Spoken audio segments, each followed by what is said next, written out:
Okay, so homework problem dealing with the rocket traveling through open space and having to alter its course of travel by ejecting some gas out the side. Rather challenging problem dealing with conservation of momentum. Momentum is a vector quantity, and we can use conservation of momentum equations in each direction sort of separately, and that's the way that we're going to approach this problem. So I'm going to start by just drawing a vector diagram showing what we have in the beginning and then what happens during the rocket burn. So sort of how that rocket burn affects the motion of that rocket. So let's go ahead and start drawing some pictures here. This rocket moving through open space, and at some point it has a certain velocity up the page at 155 meters per second, and it's got a certain mass, 5180 kilograms. So let's go ahead and draw that as an initial momentum vector. So we're going to draw that as P initial equal to the mass of the mass times the velocity. These would be initial values, but I'm going to go ahead and say that since eventually we're going to try to figure out the mass of the gas inside this rocket, I'm going to write that as the mass of the rocket plus the mass of the gas. So those two objects sort of considered together in the beginning times the initial velocity.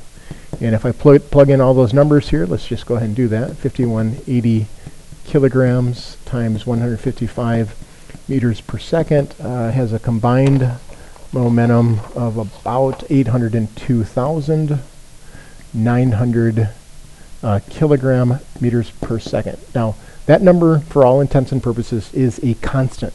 Momentum is conserved no matter what happens with this rocket. If it shoots gas out to the side, the gas will acquire some momentum, but the rocket itself will sort of offset its direction of motion so that the total change in momentum adds to zero. So what we're going to do here is we're going to try to consider, if I take some of this gas that's inside here and I sort of eject it out the side and get some momentum for that gas, so I'm going to call that P of the gas after the rocket burn, that cannot occur without an offset in the rocket's momentum that must exactly cancel that. So this red vector here has to be exactly the same size and in the opposite direction as this. So again, this is showing conservation of momentum. As the rocket's gas acquires momentum that way, the rocket must then develop momentum in the opposite direction to cancel that. Okay, now we should remember that Newton's first law still holds here. If the entire object was moving up the page at 155 meters per second, this gas will acquire a horizontal momentum, but it still has a vertical momentum. So a momentum this way. I'm going to put a subscript here. Let's call this the y direction up the page, and let's just call this the x direction this way. So this momentum will stay constant. It has to. The gas continues to move this way in the same direction it was always moving in accordance of Newton's first law. This impulse changes the direction of the gas's motion horizontally only. Similarly, over here, the rocket may have acquired some horizontal momentum, but its vertical momentum must be the same as what we've had before. Okay, so if I take these two vectors here, this would be the momentum of the rocket in the y direction, and this is the momentum of the rocket in the x direction. If I take these two and add them, I need to get this always. Okay, that's the idea behind conservation of momentum. As a matter of fact, I might even draw in here, let's draw a red arrow dashed to represent the total momentum of the rocket, and this one here to represent the total momentum of the gas. If I were to take PR and PG and add them together, I should get P initial. Okay, that can be stated as an equation. Let's go ahead and write that here. P initial, we said, was M of the gas plus M of the rocket times V initial. P final, if I want to consider that, must be equal to this, but we can write it now as, let's write it using some color coding here. P of the gas in the x direction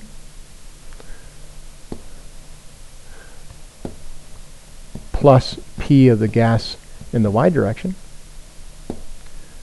plus p of the rocket in the x direction plus p of the rocket in the y direction. Now the idea behind this, again, is that these two here must add to 0. There has to be no horizontal momentum when we're all done. And these two here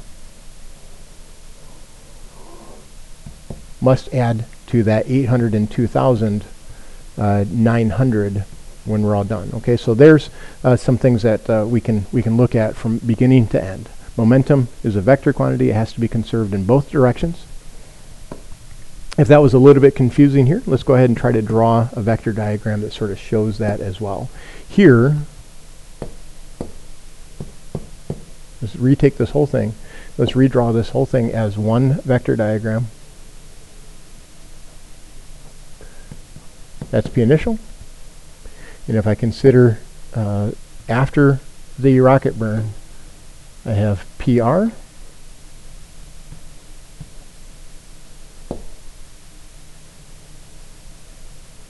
and I have PG. And so these two added together must give me P initial.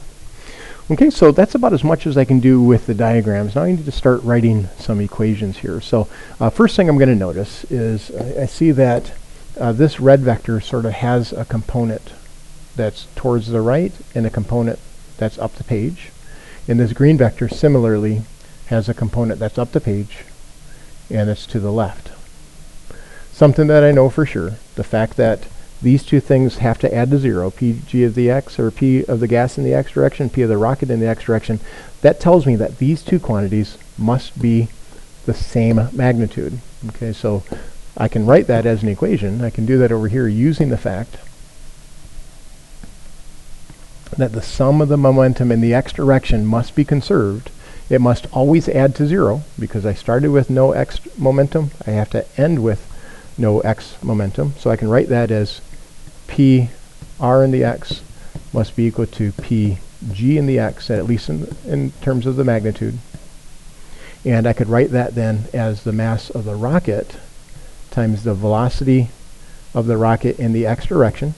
Don't know that yet. And I don't know this, but I do know that that has to be equal in magnitude to the mass of the gas that's being ejected times the velocity of the gas in the x direction. This I do know. Okay, I don't know these other three. So at this point, the only value I know is mass of the gas in the x direction. I'm going to circle this or box this in because this is one of those equations I'm going to end up going back to. I'm going to label it as equation number 1. Comes from the fact that total momentum in the x direction must continue to add to 0. So if we're going to do this one in the x direction, let's consider what equations we might have in the y direction. I know that the sum of the momentum in the y direction must always be the same, and it turns out to be equal to 802,900 kilogram meters per second. That must be true because that's what we started with.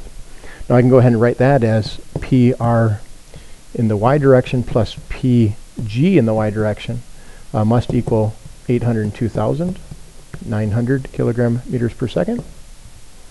And let's see.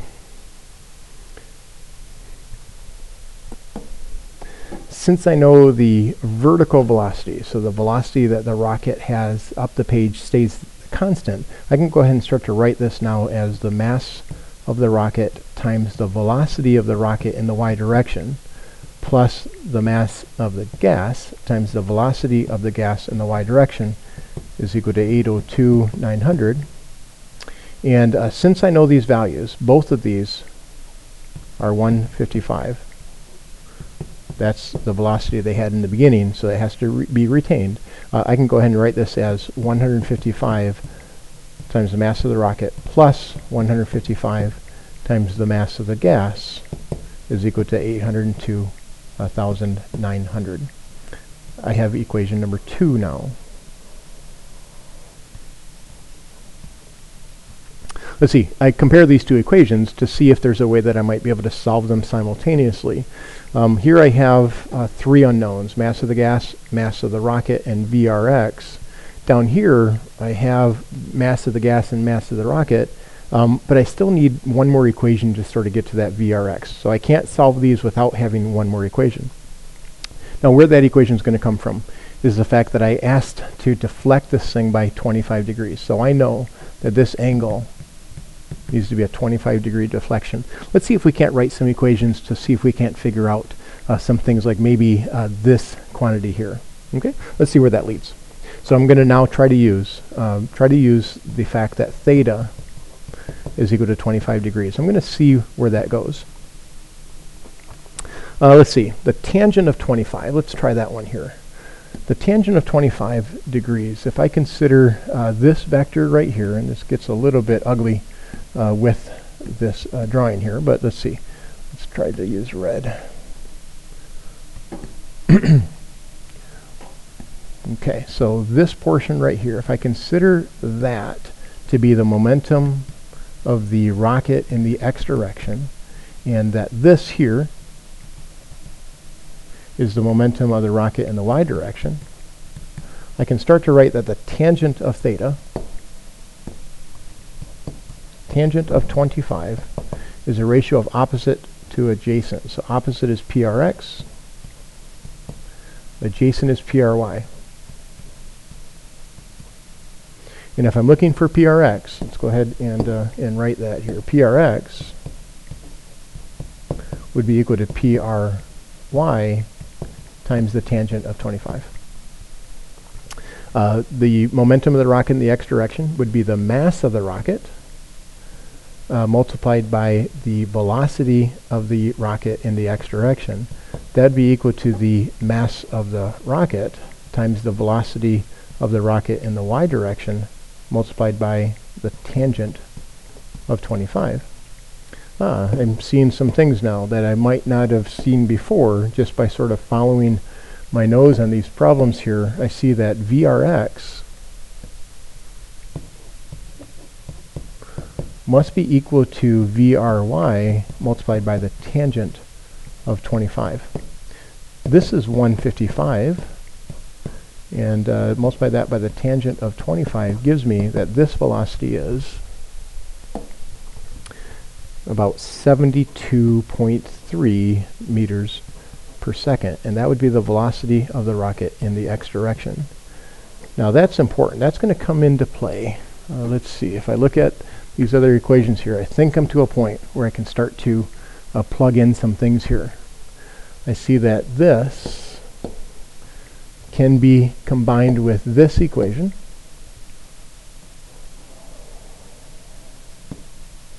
and replace VRX with 72.3. Since I know the velocity of the gas in the x direction, I might then be able to get a ratio of how the rocket's mass compares to the mass of the gas. So let's see if we can't try that. Let's see, I'm sort of running out of space here. So let's take 72.3 plugged into equation 1.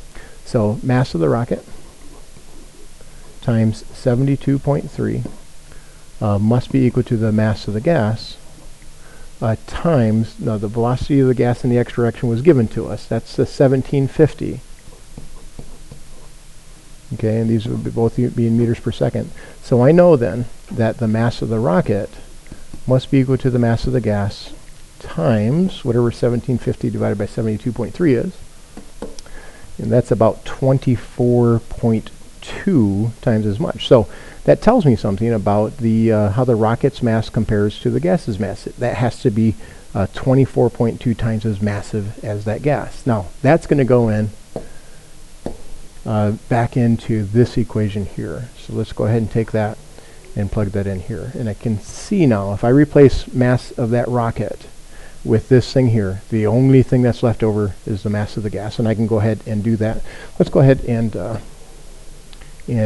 do that substitution now. So 155 times the mass of the rocket, so that'd be the mass of the gas times 24.2 plus 155 mass of the gas equal to 802,900. Now it's just an algebra problem. Let's go ahead and combine these things up here. I get, let's see, when I combine all these things together, I get about 3906 times the mass of the gas is equal to 802,900. And so the mass of that gas is just simply 200 and 5 something to about 206 kilograms. So as I go back and take a look at this picture up here, I can see that this rocket must expel about 206 kilograms of mass this way at that speed of 1750 meters per second. That's going to cause the rocket that has a remaining mass. Let's see, if we take away 206 from here, it's going to take it down below 5,000 kilograms, but that would then be deflected off to the right such that its final velocity would be deflected, if you will, by 25 degrees from the way that it was going.